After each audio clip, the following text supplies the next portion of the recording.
what we will cover tonight. In this slide, I tried to very simply and efficiently indicate the steps that are required to get an EU job. We've talked about eligibility. The next step is to participate in the pre-selection phase of the competition. So that's what we will cover in the next few minutes. And then we will talk about the assessment center phase, the so-called reserve list, and the actual job interview when you're contacted by one of the directorates, for example, in the Commission, and you're offered a EU job.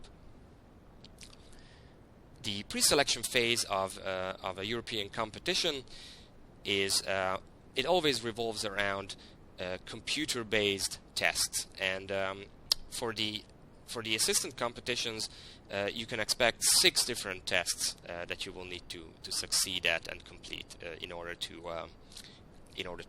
proceed to the next step. The first one of these is abstract reasoning, which you will need to take in your selected first language, so Swedish, Danish, English, French, whichever you've selected. The second one is numerical reasoning. Again, you will take this test in your first language. The third one is verbal reasoning, which again you will take in your first language. These 3 tests since 2010 are administered and offered in the language that you've indicated as your first language. There are 3 more tests, and the important difference here is that these will be administered in your selected second language. These are tests that are designed to measure your accuracy and precision, a test that is designed to measure your organizing and prioritizing skills, and finally a test designed to measure your secretarial skills. And remember that these tests are administered in your selected second language, so in either English, French, or German. So let's see what these tests are like, and let's try to find some strategies or little tips and tricks that will help you succeed at completing these tests. First one is abstract reasoning. Very important thing that I would like to mention for all tests is the time available for completing the test. For abstract reasoning, you will be given 10 questions, and you will have 10 minutes to answer those 10 questions. And once you've started practicing for the exam, you will realize that this is the main difficulty in an abstract reasoning test. If you had unlimited time to complete an abstract reasoning test, then I'm sure that each and every one of you would be able to perform at 100%. The preparation and the routine is very much required, in order to be able to be successful within 10 minutes for 10 questions. In an abstract reasoning test, the format is very similar to what you see on screen. You have a series of figures, which you can see in the top row here, and the figures in this series are related to each other. So the second one is related to the first one, the third one from the left is related to the second one, and so on and so on. And you are usually given 5 items, which will help you determine what this rule that binds these figures together is, and then you need to figure out what the 6th figure would be from a choice of 5 available options. Now, there are many factors that go into abstract reasoning tests, and many strategies to succeed at them. You need to look for patterns, movements, rotations, other combinations between various shapes. Sometimes you even need to count the number of different items or elements within a figure, and these are all learnable strategies, and if you know what to look for, it can be extremely helpful in quickly solving these tests. In this particular example, the key to successfully answer the question is to realize that you need to count, basically. What you see in this test here is a very simplistic flower with different numbers of petals in each figure. So in the first figure you have 1 petal, in the second figure you have 3 petals, in the third figure you have 5 petals.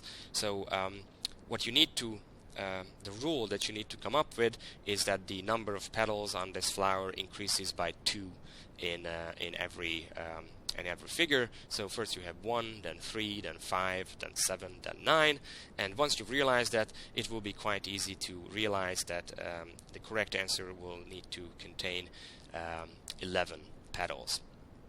And this is a very simple test. There are more complex ones, and there are many strategies to successfully identify the rule.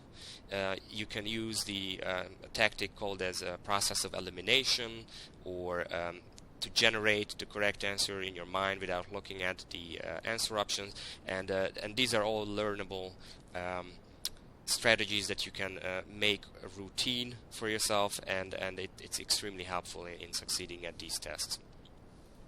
Okay, well, the next test type that we will cover and that I've mentioned is the so-called numerical reasoning test. A numerical reasoning test is always based on a table, or in very infrequent cases a chart of information. In our little example here, the table that we are given is a table that shows various information about top EU apple producing countries. And we see 4 countries in the table and total figures for the EU. The two metrics that we see here are the total weight of apples produced and the total area from which apples are harvested. And for both of these metrics, we see data for 2 different years. So, and then the remaining part of a numerical reasoning question is the question itself, and then 4 answer options. Typical questions that could be based on this table are, for example, how many tons of apple did France produce per hectare in 2005? Or how many more tons of apple did Germany produce per hectare than France did in 2006? As you can see in this little illustration, the important thing is to identify the pieces of information in the table that you will need to answer the question, and then also identify relationships between those pieces of data. And again, there are countless strategies that are easy to learn and that can be extremely helpful, that will speed up your performance at numerical reasoning. Just to name a few, you can use estimation, rounding figures up and down to make the calculations simpler, or to use fractions instead of large numbers. And the importance of these strategies is that, again, you have 10 questions that you need to complete in the real exam, and you have only 20 minutes for these 10 questions. It may sound generous as compared to abstract reasoning, where you only have 10 minutes, but some of these tests are quite complex, and you do need to perform a lot of calculations, especially if you don't know the shortcuts that can help you speed things up. So speed, again, is a crucial issue here. Okay, the next test type is the so-called verbal reasoning test. And let me mention first that you have 20 questions to answer in verbal reasoning, and you have 35 minutes to do so. So that's about 100 seconds per question. A verbal reasoning test is always based on a short text passage. The topic of the text passage is actually, it can be anything. It can be about politics or policies, it can be about nature, it can be about science, it can be about a person or history or music. It really is anything. There is no limitation to the topic. The next part of a verbal reasoning test is the question itself, and the question is usually standardized. It usually sounds something like, which of the following statements is correct? And the reason the question sounds like this is because the answer options in a verbal reasoning test are 4 statements, and one of these statements will be correct. The other 3 statements will be incorrect. Now, your first thought might be, well, this sounds very simple. Anyone can identify the incorrect statements, but it's not that easy. There are many things to consider in a verbal reasoning test which are different from the way you think and interpret text in your real life. For example, you cannot rely on outside information. When you assess whether a statement is correct, you can only rely on the information in the text itself. Then some statements might be confusing because they feel correct, but they in fact too general, and because of the generalization, they will end up being incorrect. Statements can be incorrect also if they present something as a possibility when in fact it is a fact, or when they present something as fact when in fact it's only a possibility.